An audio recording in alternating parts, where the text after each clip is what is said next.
I'm Azaria Tagaya, and this is Nightline, the top stories. US-Israel strikes pummel multiple Iranian cities as death toll mounts on day 5. MACC freezes accounts and seizes assets worth over 7 million ringgit linked to Tonto syndicate. The Israeli regime declared on Wednesday that any successor to the late Ayatollah Ali Khamenei is, quote-unquote, a target for elimination. The threat follows just days after the assassination of Iran's supreme leader in a joint US-Israeli airstrike, an event that has ignited a brutal regional war. The warning comes as Iran's Assembly of Experts convenes to select a successor to Khamenei. As the offensive enters its 5th day, the bombardment of Iranian soil remains relentless. Explosions shook Tehran on Wednesday as the Israeli military carried out a series of strikes across the capital. The attacks also hit the holy city of Qom and several other key cities. The Tel Aviv regime said it targeted buildings linked to the Basij volunteer force and Iran's internal security command. Local media report the death toll from these joint attacks has now reached 1,045. Meanwhile, the IAEA confirms visible damage at 2 buildings near the Isfahan nuclear site. However, officials say there is currently no harm to nuclear materials and no risk of a radiological release. In the meantime, Iran's Revolutionary Guard Corps, IRGC, fired 230 drones at several facilities hosting U.S. troops in the Middle East, including a base in Erbil in northern Iraq and the Ali al-Salam Air Base and Camp Arifjan in Kuwait. The IRGC described the attacks as among its first powerful steps in the ongoing war. In Iraq, drones struck multiple targets, hitting a U.S. embassy support facility near Baghdad International Airport, as well as a military base and a hotel in Erbil in the country's northern Kurdish region. Meanwhile, Kuwait's health ministry reported that an 11-year-old girl was killed by falling shrapnel. In Saudi Arabia, the defense ministry said it intercepted and destroyed a drone over the eastern province. Strikes were also reported in the UAE, hitting the U.S. consulate in Dubai and a port in Fujairah, and an Iranian ballistic missile struck the Al Udeid air base in Qatar, the largest U.S. military installation in the Middle East. A U.S. submarine has sunk an Iranian warship with a torpedo in international waters off Sri Lanka's coast on Wednesday. U.S. Defense Secretary Pete Hegseth described the strike on the Iranian warship as the first such attack on an enemy since World War II. Earlier, the Sri Lankan government said several bodies had been recovered and 32 wounded sailors rescued after the vessel sank just outside the island's territorial waters. The frigate Iris Dena had about 180 crew members on board. A search and rescue operation is currently underway.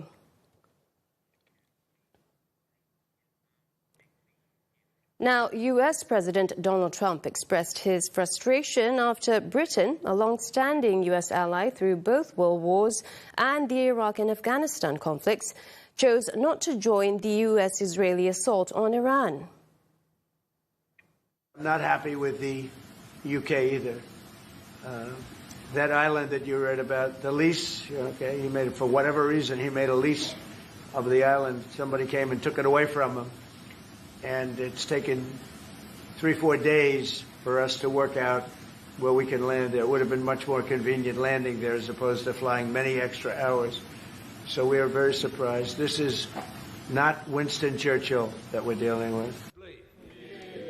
Earlier, British Prime Minister Keir Starmer said U.S. fighter jets could use 2 UK air bases, one in Gloucestershire in Western England and the other at the joint UK-US Diego Garcia base in the Indian Ocean for a specific and limited defensive purpose. However, he said the U.S. was not authorized to use UK bases in Cyprus, one of which was struck by an Iranian-made drone.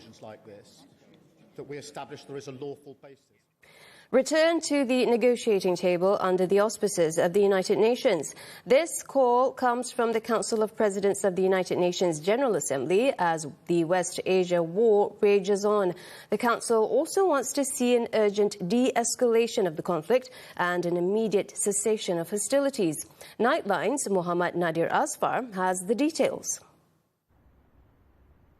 The Council of Presidents of the United Nations General Assembly, or UNCPGA, has expressed serious concern over the outbreak of military hostilities between the United States, Israel and Iran. It condemned the use of force by all sides, highlighting the severe impact on neighboring countries across the region. UNCPGA emphasized that the use or threat of force against the territorial integrity or political independence of any state violates the UN Charter and international law. It also affirmed the right of all peoples to freely determine their political status and pursue development without external interference, calling for differences to be resolved through peaceful diplomatic means. The Council wants the UN Security Council to not only play its role to ensure an immediate end to hostilities, but to also convene an emergency special session to address the crisis. The United Nations Secretary General has been urged to use his good offices to facilitate a peaceful resolution. But now the question remains, can diplomacy finally put an end to the conflict? Muhammad Nadir Asfar, TV3. Earlier, Israeli strikes hit a hotel in the Lebanese capital and a residential complex in Lebanon's east, killing at least 11, as the military issued more forced displacement orders across the country and advanced further into Lebanese territory. Israeli forces bombed the Comfort Hotel on the border of Hazmeh and Babda, both part of Greater Beirut. The strike on Wednesday reportedly occurred without any prior warning, raising speculation that it may have been an attempted assassination.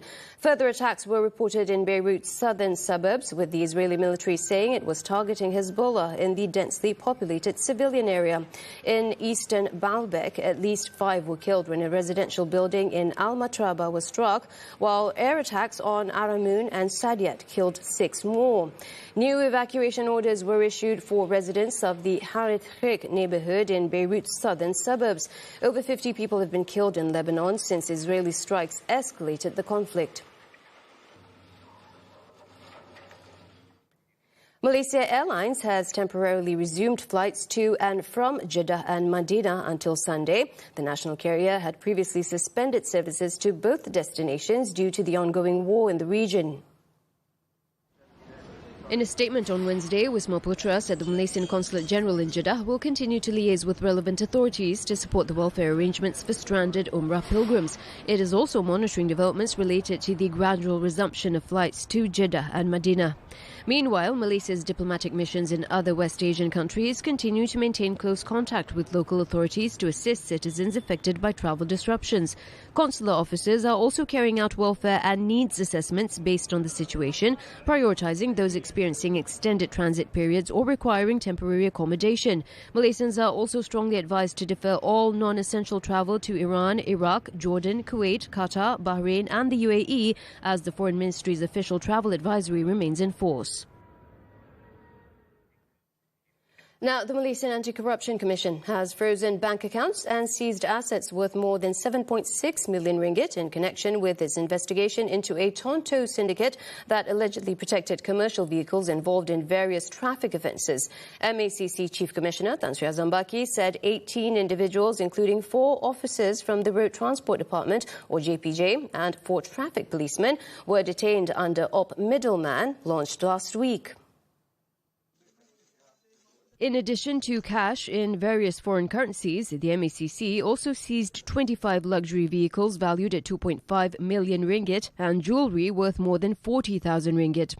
Jadi jumlah keseluruhan bekuan dan sitaan yang saya sebutkan tadi adalah jumlah RM7,690,465.19. Jadi berhubung dengan mereka-mereka yang ditangkap ini, baik pihak orang awam, iaitu orang Tonto, dan juga pihak JPJ, kita akan menjalankan tindakan siasatan yang tegas dan akan mengemukakan kepada Timbalan Penuh Raya secepat mungkin bagi tujuan untuk pertuduhan di mahkamah. Azam said the syndicate's modus operandi involved paying bribes to enforcement officers through mule accounts before being channeled to the personnel involved. Over the past 5 years, the MACC has detected approximately 12 million ringgit in bribe transactions between the Tonto Group and corrupt enforcement officers. Investigations revealed that the transactions, which began in 2021, were intended to ensure that commercial vehicles would not face legal action from enforcement authorities. Meanwhile, the MACC said a former minister and Ministry Secretary General are among 12 individuals who have had their statements recorded in connection with investigations into a 1.1 billion ringgit investment agreement. Azam said the probe is focused on determining whether there were elements of abuse of power, fraud or lapses in governance involving the agreement between the Malaysian government and a firm based in the UK. Kita telah memanggil seramai setakat ini 12 orang saksi daripada pelbagai agensi kerajaan, terutama sekali daripada Kementerian Ekonomi, daripada MAIDA dan juga daripada MITI dan juga beberapa agensi lain. The MACC has also secured key documents from the ministry involved and is reviewing cabinet papers related to the agreement as part of its investigation. At the same media briefing, Azam said the commission is seeking James Chai, a former aide to former Economy Minister Datuk Sri Rafizi Ramli, to assist in the probe. Peranan beliau dalam hal ini adalah untuk kita mendapatkan keterangan daripada beliau berhubung dengan pelantikan beliau selepas daripada beliau keluar daripada satu kementerian dan sekarang bekerja dengan sebuah syarikat yang ada kepentingan dalam projek ini. In an earlier statement, the MACC confirmed that efforts are ongoing to locate Chai, who is also a political analyst.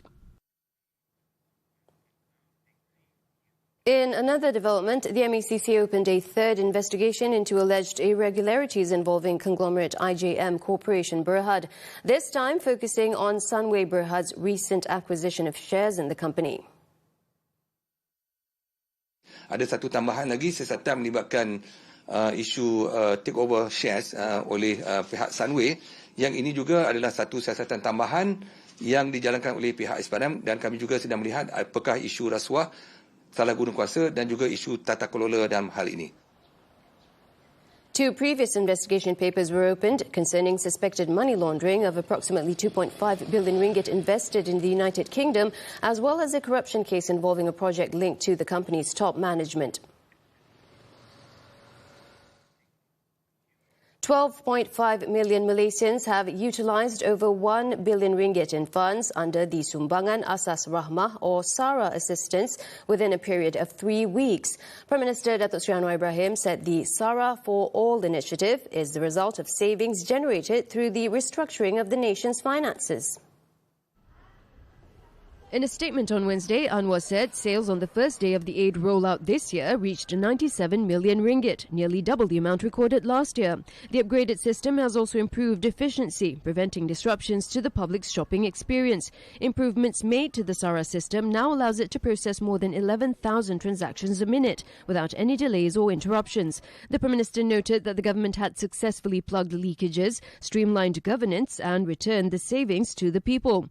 The nation's resources have also been distributed fairly, with the benefits reaching households across the country.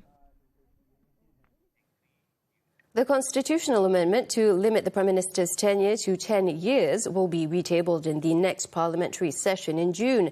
The decision was made at Wednesday's cabinet meeting.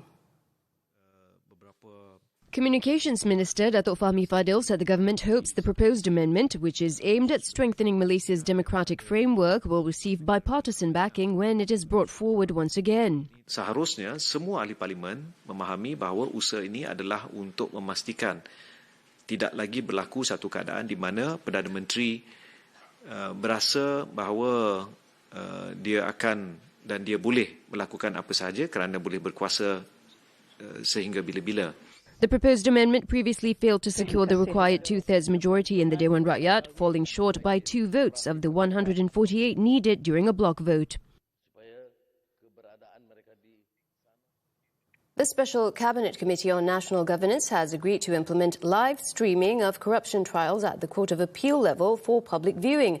Consultation sessions, however, will be held to obtain approval from the Bar Council and other relevant stakeholders.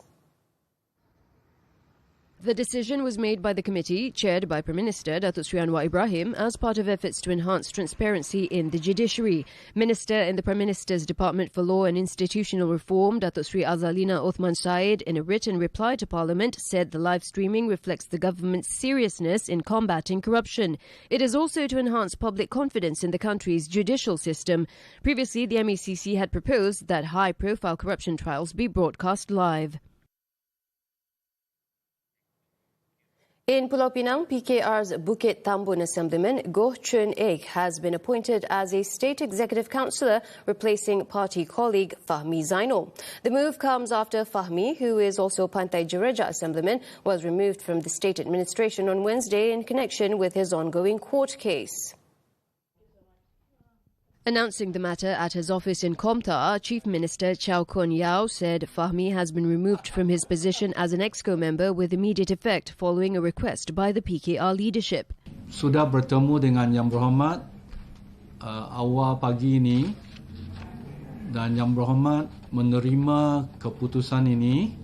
According to a statement from the Chief Minister's office, the Yang di-Pertua Negeri Tun Ramli Ngah Talib had consented to Goh's appointment. Goh is expected to receive his letter of appointment and take his oath of office on Friday morning at Sri Mutiara. Fahmi was recently charged with intentionally causing hurt to his wife at a house in Bayan Lepas on February 22nd. The charge under the Penal Code carries a maximum penalty of 1 year's imprisonment, a fine of up to 2,000 ringgit or both upon conviction. Former Investment, Trade and Industry Minister Datuk Seri Tengku Zafrul Tengku Abdul Aziz has been appointed as the senior political advisor to Prime Minister Datuk Seri Anwar Ibrahim for a 2-year term effective March 4th. In a statement on Wednesday, the Prime Minister's office said the appointment fills the vacancy of senior political secretary that became vacant following the resignation of Datuk Seri Shamsul Iskandar Muhammad Akin on November 25th. Anwar expressed confidence that Tengku Zafrul would discharge his duties with dedication and humility in serving the nation. What's setting Tune Protect apart in the industry through its 2025 growth drivers? What did these financial and operational highlights signal for the future of Tune Protect? How will Tune Protect's strategic priorities redefine its role in a changing market? Zahir Kelvin Ong Abdullah speaks with Tune Protect Group Chief Executive Officer Hao Kim Lian. Only on Money Matters, this Saturday at 4:57 p.m. on TV3 and stream on Tonton.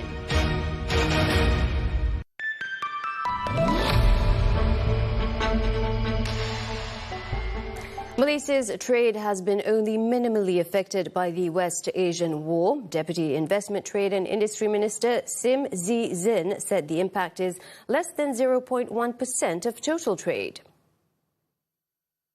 Malaysia's total trade dengan Iran sebenarnya tidak besar, iaitu hanya 2.45 bilion. Dan sebenarnya kita adalah sangat 0.09 daripada total trade 2024. Maka impaknya kurang daripada 0.1% daripada total trade Malaysia.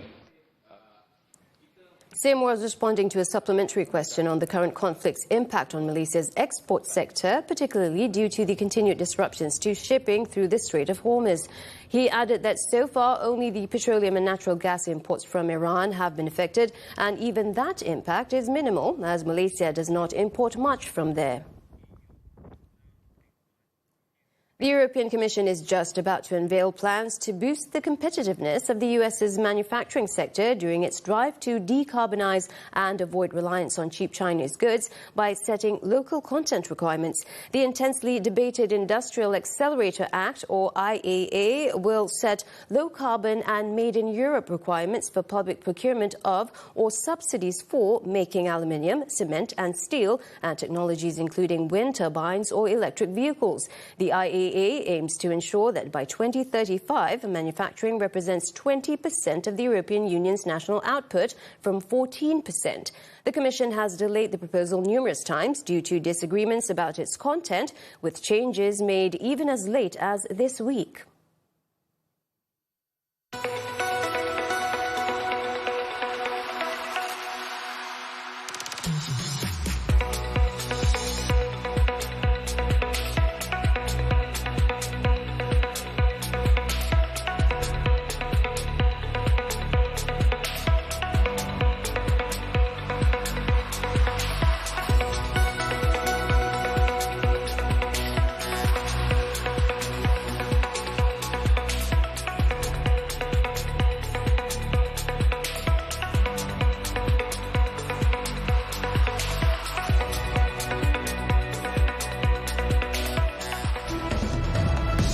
Vacant house turned into smuggling den. This and more after this breather.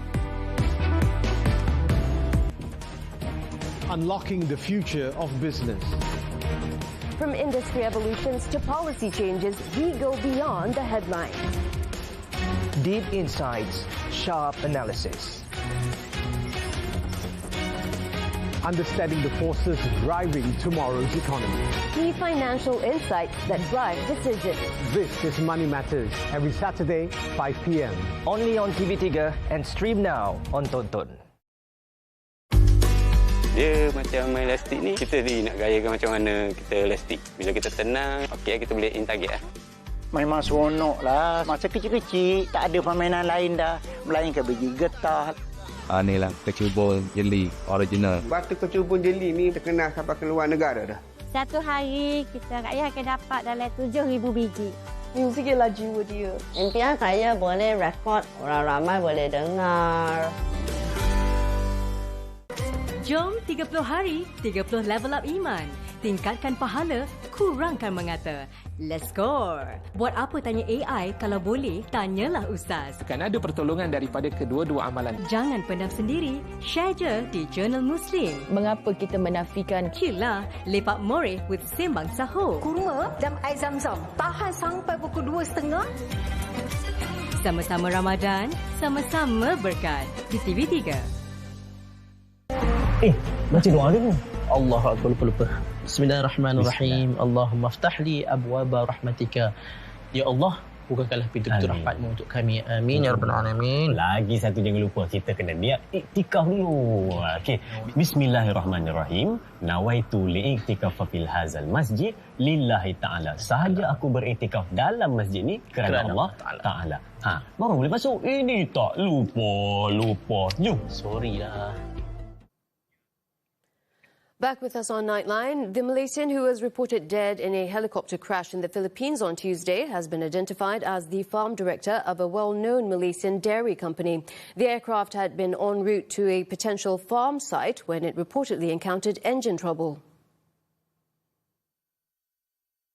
In a statement, the local dairy company confirmed the death of 35-year-old Jacob Mathan when the helicopter he was travelling in crashed in Rizal province. It said Jacob began his career with the firm 13 years ago as an industrial trainee before rising through the ranks to become farm director. The victim was reportedly on a routine flight to visit a potential farm site. The company's CEO in the Philippines was also on board and sustained injuries, though he is reported to be in stable condition. The crash also claimed the life of a Filipino passenger, while another Malaysian was injured. The Civil Aviation Authority of the Philippines is investigating the incident. A 72-year-old woman and her adult son were found dead in their locked apartment in Teluk Kumbar, Pulau Pinang on Tuesday night after their neighbours noticed a strong odour emanating from their unit. The elderly woman's body was already in a state of decomposition. Pulau Pinang Police Chief Dato' Azizi Ismail said initial investigations indicate that the woman had died some time ago. The son's body, however, was recovered intact. Police are still awaiting the results of the post-mortem to confirm the time of death for both victims. The deceased were identified as 72-year-old Lee Tet Kim and her son, 39-year-old Lam Tong Hong. The discovery was made at around 8 p.m. on Tuesday when the State Fire Department received a police request to break into the unit after neighbours reported a foul smell.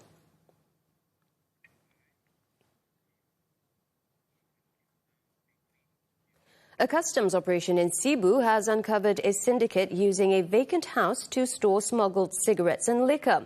The raid carried out by the Malaysian Customs Department on February 10th resulted in the seizure of goods estimated to be worth more than 1.3 million ringgit.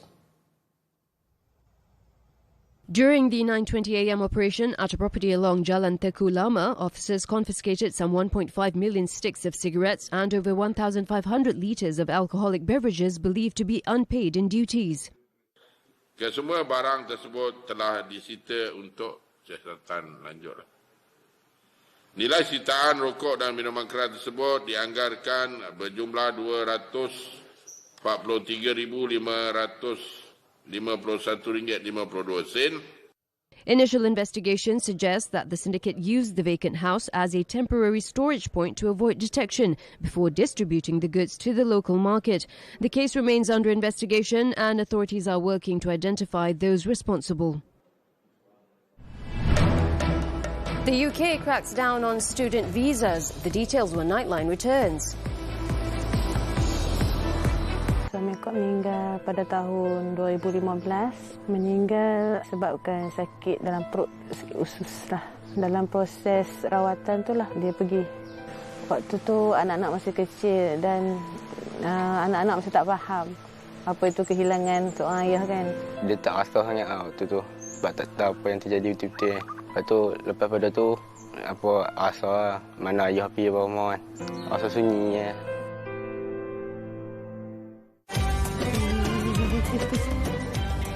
Assalamualaikum Ustaz. Waalaikumsalam warahmatullahi. Nak tumpang tak?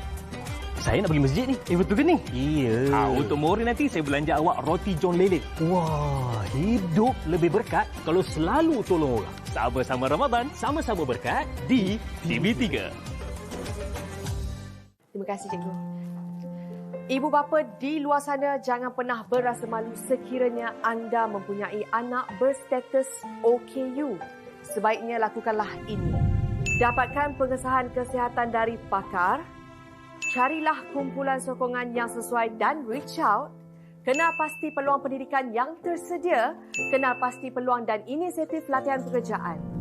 Jangan abaikan mereka. Sebaliknya, bimbing, didik dan dedahkan mereka dengan dunia luar yang mampu membantu mereka membesar, memaksimumkan potensi diri dan kelangsungan hidup.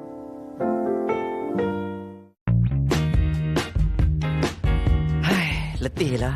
Asal puasa letih. Asal letih tu puasa. Muaz. Ya. Jangan mengeluh. Ramadan ni bukan setakat tahan lapar dan juga dahaga. Ya. Ramadan medan juang. Betul juga tu ya. Dalam letih ada didikan. Itu orang kata akrab dalam tegas. Jadi jangan lupa saksikan sembang sahur di Musola Ar-Rawdah di Kuantan. Rabu dan juga Khamis 11 malam di TV3. Dan stream ditonton.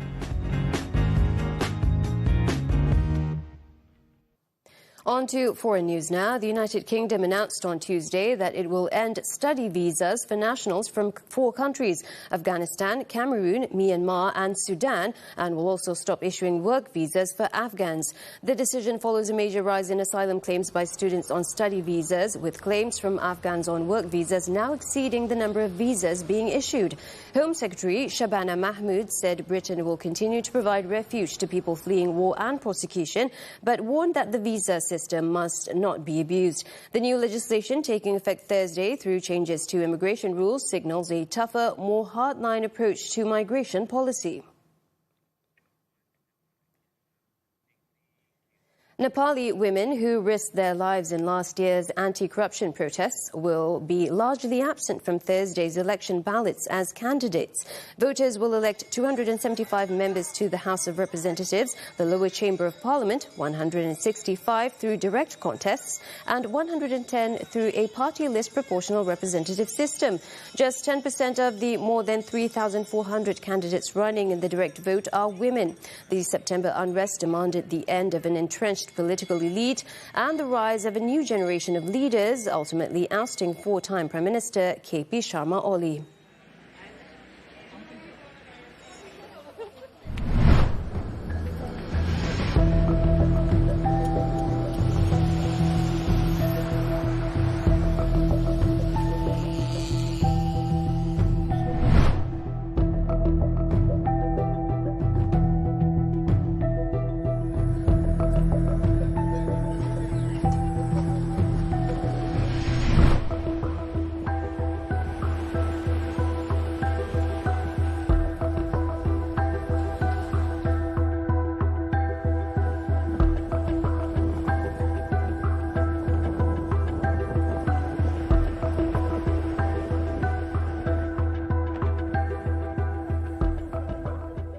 And here's a quick look at badminton with the 2026 All England Open in Birmingham. Those who made it to the second on Thursday were unheralded national men's doubles pair, Kang Kai-jing and Aaron Tai, who caused a major upset. They toppled world number 4 duo Satwik Sairaj Rankireddy and Chirag Shetty. The world number 33 pair took a mere 42 minutes to beat the Indian pair in straight sets. Kai-jing and Aaron will take on China's Chen Bo-yang and Liu Yi in the next round.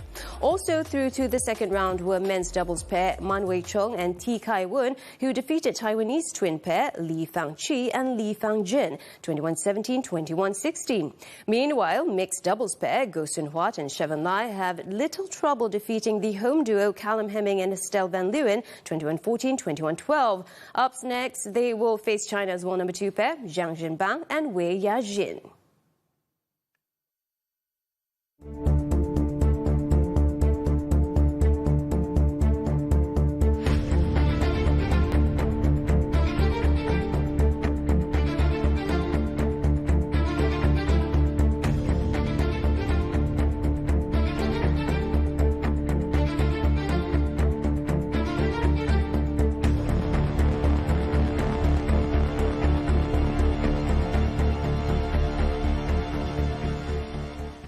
That's all the time we have for Nightline. In the spirit of togetherness during Ramadan, Media Prima Berhad hosted a Breaking of Fast event for its employees. Held on Wednesday at Balai Berita Bangsa, the gathering brought senior management and staff together, providing an opportunity to strengthen ties at the workplace. Attendees enjoyed a variety of iftar dishes and took part in various activities. There was also a campaign to collect pre-loved garments to be upcycled into personalized raya outfits for underprivileged children. The lively atmosphere at the event concludes Nightline. I'm Azaria Tagaya. Thank you for watching, and to our Muslim viewers, selamat bersahur.